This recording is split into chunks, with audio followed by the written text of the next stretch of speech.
بونو يقود الهلال الفوز ال20 على حساب الاتحاد.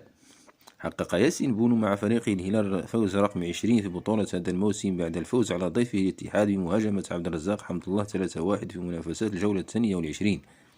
وتقدم الاتحاد بهدف السبق في الدقيقة 12 عبر لاعبه الفرنسي نغولو كونتي الذي خدع بونو بضربة رأسية، لكن الهلال لم يتأخر كثيرا حيث سجل هدف التعادل في الدقيقة 39 عبر لاعبه صلاح الشهري لينتهي الشوط الأول بالتعادل هدف لمثله.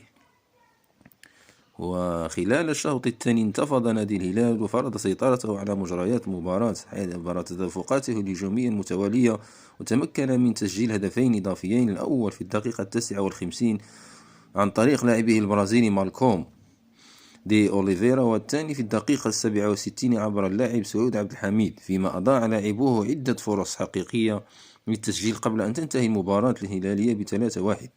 ورغم أن بونو لم يتعرض لكثير من التهديدات إلا أنه نجح في صد الخطورة التي كان يتعرض لها بين فينة والأخرى.